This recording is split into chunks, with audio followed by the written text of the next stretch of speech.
आज की कक्षा में हम लोग वर्ण के बारे में पढ़ेंगे।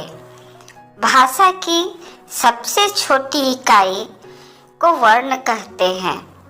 वास्तव में वर्ण वे ध्वनियां हैं जिनके खंड या टुकड़े नहीं किए जा सकते।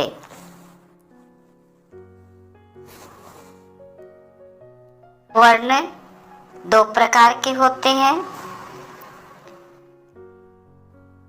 स्वर वर्ण और व्यंजन वर्ण।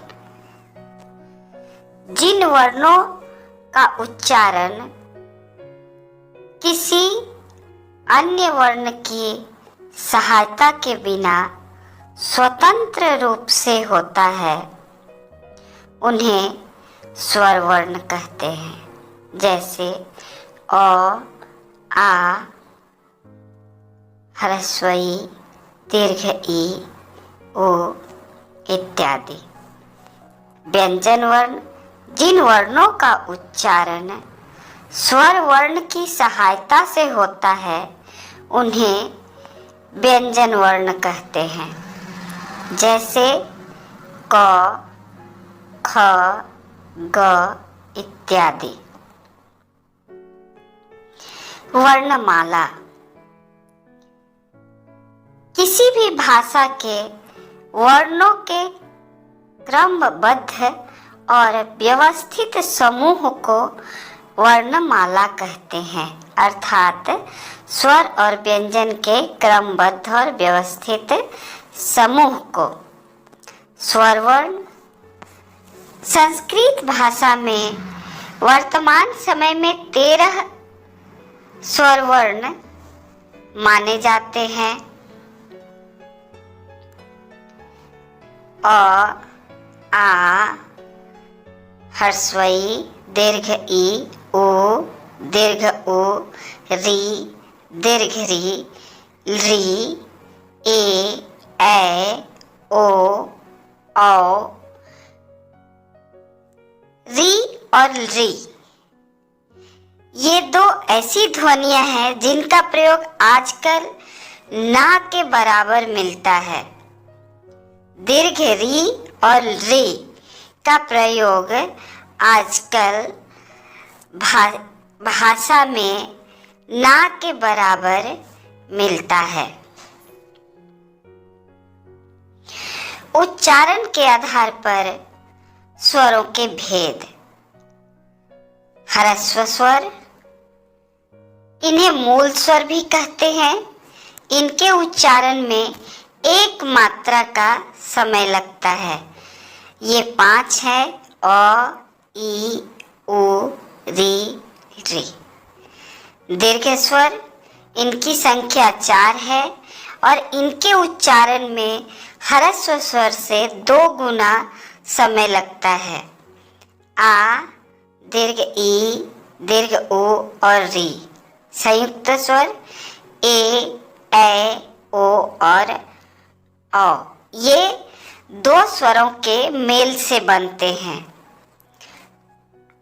अं और अह को न ही पूर्णतः स्वर माना जाता है, न ही ये व्यंजन के रूप में प्रयुक्त होते हैं, इसलिए इन्हें अयोगवाह कहा जाता है।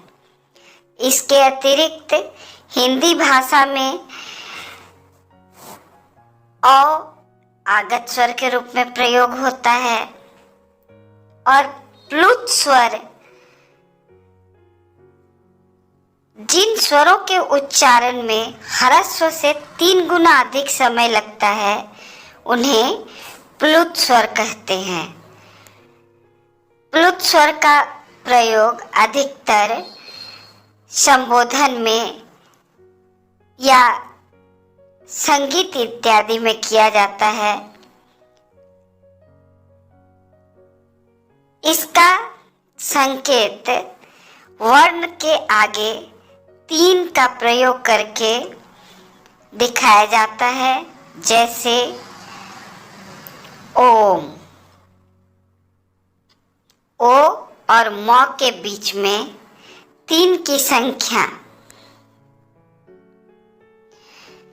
व्यंजन वर्ण।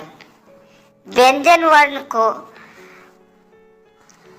कई भागों में बांटा जाता है। सबसे पहले स्पर्श व्यंजन वर्ण। स्पर्श व्यंजन वर्ण 25 है।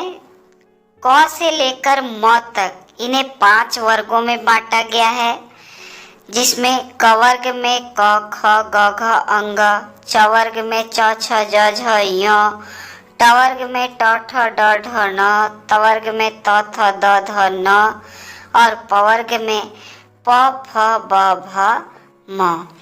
इसके अलावा 4 अंतस्थ वर्ण हैं, य, र, ल और व। 4 ऊष्म वर्ण हैं, श, श, स और ह। अन्य वर्ण ड़ और ढ़। ड़ और ढ़ जो 2 अन्य वर्ण हैं, इनका ड और ढ से इनकी उत्पत्ति मानी जाती है, इनका विकास माना जाता है। लेकिन किसी भी शब्द के प्रारंभ में इन 2 वर्णों का प्रयोग नहीं होता है। कुछ विद्वान इसे वर्णमाला के अंतर्गत मानते हैं और कुछ विद्वान इन्हें वर्णमाला में नहीं जोड़ते हैं। कुछ पारंपरिक संयुक्त व्यंजन हैं, जिन्हें अक्ष, त्र, ज्ञ के रूप में हम लोग जानते हैं। देवनागरी लिपि की वर्णमाला में वर्णों की संख्या में विद्वानों में मतभेद हैं।